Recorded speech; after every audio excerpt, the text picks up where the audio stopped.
Did you know that joy is not based on our circumstances? We can have joy even through the most difficult times.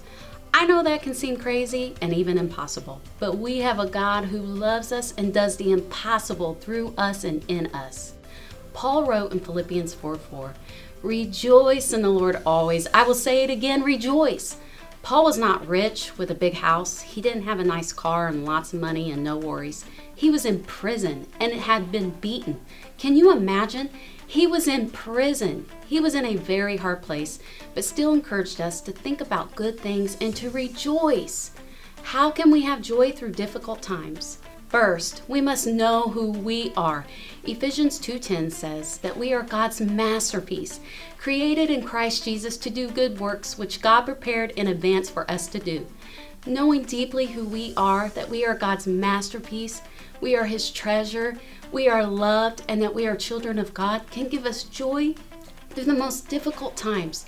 1 John 3:1 says, "See what great love the Father has lavished on us, that we should be called children of God." That is what we are.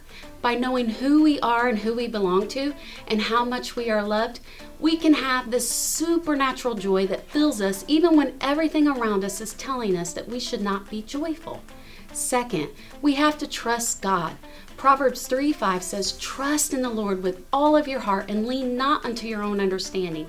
Even when things look dark, we must trust God that He is good and He is for us. Jeremiah 29:11 says, "For I know the plans I have for you, declares the Lord, plans to prosper you, not to harm you, plans to give you hope in a future." We can trust God and know that He is good and He only has good for us. Third thing we must do to have joy in difficult times is to stay thankful. Psalms 9:1-2 says, "We will give thanks to you, Lord, with all my heart. I will tell of all your wonderful deeds. I will be glad and rejoice in you. I will sing praises of your name, O Most High."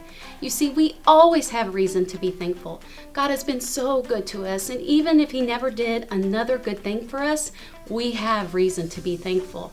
He sent His Son to die for you and me so we can have eternity with Him and with each other. That reason alone should keep us in a state of thankfulness. You may be going through some really difficult things right now. However, in the midst of all those things, you have reason to rejoice. I'm not saying you can't be sad or hurt. Of course you can. God gave you those feelings, and there is a season for everything. And you have a God who cares for you and understands. But even in our sorrows, we can rejoice. You have a reason. You have a reason to boast. You have a reason to hold your head high. You have a reason to walk in confidence. You have a reason to smile. You have reason to have joy. Why? Because of the Lord. Because of who He is and who you are to Him. Because of His presence and His promise of good for us. He is the fullness of joy. So regardless of our circumstances and what's going on in our world, let's choose joy today. Rejoice, and again I say rejoice, for the Lord is good, and that is something to grow on.